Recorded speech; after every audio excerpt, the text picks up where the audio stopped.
এডাল মমবাতিৰ দৰে যিয়ে নিজে ফুৰি আনক পোহৰ বিলাই যায়, এই কথাষাৰ কৈছিল সৰ্বপল্লী ৰাধাকৃষ্ণনে। আৰু তেখেতৰ এই কথাষাৰ মনত ৰাখি মই কবিতাটিৰ নাম দিছিলোঁ মমবাতি। কবিতাটি মই আপোনালোকৰ আগত পাঠ কৰিবলৈ ওলাইছোঁ। কবিতাৰ শিৰোনাম মমবাতি। হে গুৰু, তোমাক প্ৰণাম। শিক্ষক বুলি তিনিটা শব্দৰে গঠিত হৈ শিলৰ চলাত ধৈৰ্য আৰু সাহসৰ বুটাম চিলাবলৈ শিকোৱা হে নাৰী, তোমাক প্ৰণাম।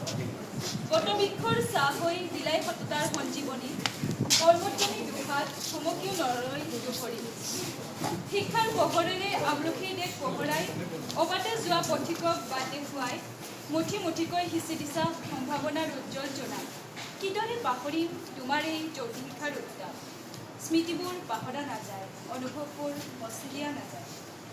মমবাতিৰ দৰে তুমি আমাক পোহৰাই জ্ঞানৰ অনামী নদীৰ দুকুল উপচাই। আপোনত্বৰ সংজ্ঞা আমাৰ বুকত সিঁচি চিৰদিন আমি তোমাৰেই শেষত নমনা মনটোক বুকুতে সামৰি অষ্টবেদীৰ মিছিলত হাঁহি নামৰ নিচান উৰুৱাই কওঁ উই উইল মিছ ইউ মেম। একাজনী মৰম আৰু শ্ৰদ্ধাৰে আপোনাৰ ছাত্ৰী জ্যোতিস্মিতা দাস, 2023 পৰা 27 বৰ্ষ, ৰাজনীতি বিজ্ঞান বিভাগ, ৰঙিয়া মহাবিদ্যালয়।